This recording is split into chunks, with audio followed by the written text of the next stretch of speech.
Phil, the president, as we thought he might, walked over to the press on the way to getting on Marine One on the South Lawn, reiterated what he tweeted this morning, that he wants Secretary of Mike Pompeo to meet with the Saudi king. He wants him to get to the bottom of whatever happened to Khashoggi. What more can you tell us about that?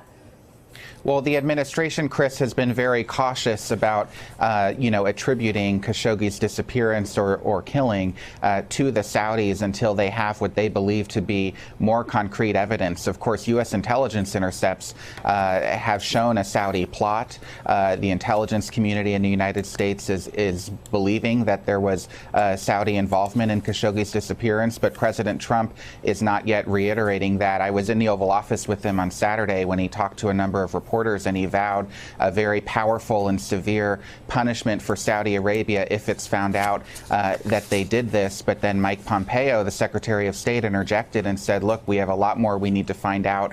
We just don't know enough information yet. Let's talk a little bit more about this U.S.-Saudi relationship. You wrote this, co-wrote this fascinating article that details Jared Kushner's close partnership with the Saudi Crown Prince Mohammed bin Salman. The headline says there are two princes. You write, quote, critics of the Trump administration say Kushner has been dangerously naive to trust Mohammed and has allowed himself to be manipulated by an ascendant royal who charms foreigners, yet has been ruthless in consolidating power inside the kingdom. So, I mean, why has Jared Kushner worked so hard to cultivate this relationship?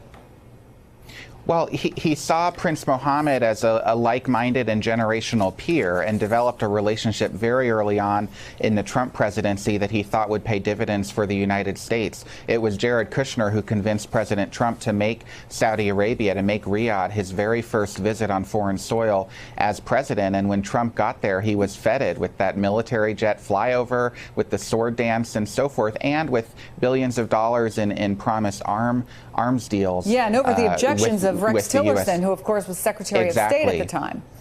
And Kushner, I think, also saw Saudi Arabia as a potential key partner in the Middle East peace plan between Israel and the Palestinians, which Kushner had been trying to champion. Of course, a few months ago, King Salman of Saudi Arabia said, no, we're not going to sign on to that peace plan, and it's since stalled out. But there was hope early on that Saudi Arabia would really offer some Arab support to the Kushner initiative. President Trump on 60 Minutes was asked about Jared Kushner's phone call with the Saudi Crown Prince. The two of them talked about Khashoggi's disappearance. Listen. Was he murdered by the Saudis, and did the prince give the order to kill him? Well, nobody knows yet, but we'll probably be able to find out. It's being investigated. It's being looked at very, very strongly. We would be very upset and angry if that were the case. As of this moment, they deny it, and they deny it vehemently. Could it be them? Yes. Jared, your son-in-law, got on the phone and asked the prince.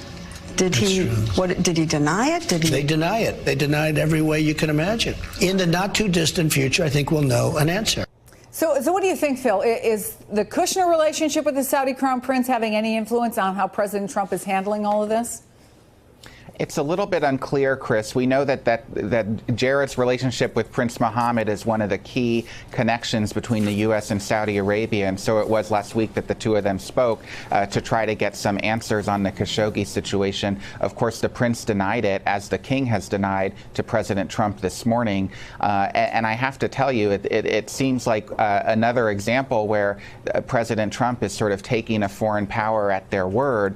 Remember all the times when Vladimir Putin denied that Russia interfered in the election, and Trump would sort of repeat, well, they denied it vehemently. We seem to be seeing that again, but with Mike Pompeo, the Secretary of State, heading over there to meet with the king, perhaps we'll get some more answers. But we've only got about 30 seconds because we're going to have the playback of the president on the South Lawn, but I thought one of the most fascinating parts of your article was that, at least as far as Saudi Arabia, Jared Kushner seems to be following in the footsteps of his father-in-law, skipping briefings, not doing a deep dive on the intricacies of this very important relationship, and really going with sort of his, as you call it, this similarity he seems to feel in age generationally with the Saudi leader.